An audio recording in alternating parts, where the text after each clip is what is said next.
పచ్చడి ఏంటంటే పచ్చడి తింగి తిను అది పోయిన కాడి నుంచి ఇదే దెంగులు అదే సుఖంగా ఉంటుంది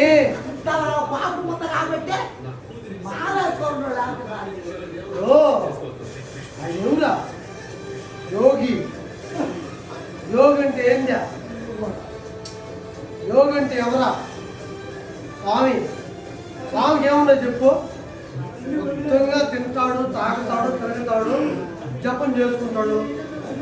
కాకపోతే ఈ స్వామి తాగి కాలువలు నిలుపుకొని జపం చేస్తాడు అంతే ఇంకేం లేదు ఏముండదు ఆయన పని బెల్లం కొట్టద్దే తిట్టద్దే అనే బాధల పని ఉండదు మొత్తంగా బతుకుతాడు తెచ్చుకుంటే తింటాడు తాగుతాడు దొరుకుతాడు ఏం తెచ్చా ఇంటికి వచ్చావా ఏం తెచ్చావా ఏంది పొదుపు కట్టాలా ఏంది చీట్లు కట్టాలా ఏంది అమ్మ ఫీజులు కట్టాలా ఏంది ఇదా అందుకనే మొత్తం ఏమన్నారా సంసారం కన్నా సన్యాసం మేలురా అన్నారు అది పోయింది పాత రోజులు పోయినాయి ఇప్పుడేం తెలుసా సంసారం కన్నా సన్యాసం మేలు అంటున్నారు అది ఒక్కరికి పొడిపించుకొని నానా మాట్లాడిపించుకొని ఎందుకు బతుక నిద్ర లేచిన కాడి నుంచి పప్పు తేలేదే ఉప్పు తేలేదే టమాటా తేలేదే మాంసం తేలేదే చల్ల సామాన్ తేలేదే అమ్మాయి ఫీజులు కట్టలేదే కరెంటు బిల్లులు కట్టలేదే నెలలో 10 రోజులు పోయాడా 10,000 చేతిలో పెట్టుకున్నాడా ఉత్తరంగా తాగాడా తిరిగాడా తిన్నాడా ఎంజాయ్ చేశాడా అది లైఫ్ అంటే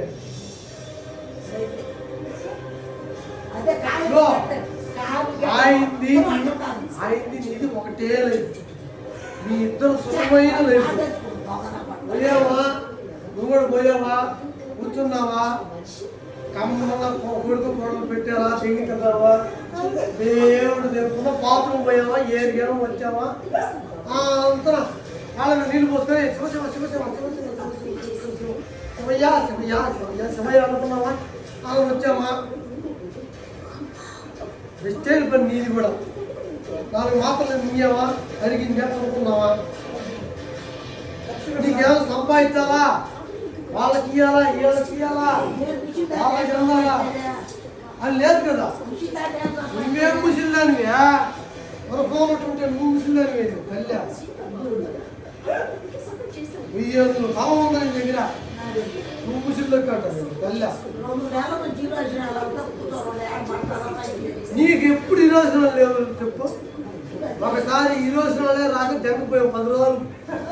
బాత్రూమ్ రాకపోతే 10 రోజులు బాత్రూమ్ రాకపోతే హాస్పిటల్ జంగిపోయి చూడు ఇంటిలో ఇనుమ ఎక్కించి బయటకు తెచ్చావు ఆ కంపు నడి రోడ్లోకి వస్తే మేము తట్టుకోలేక లోపల అల్లాడాం చిన్న కథ కాదు ఇది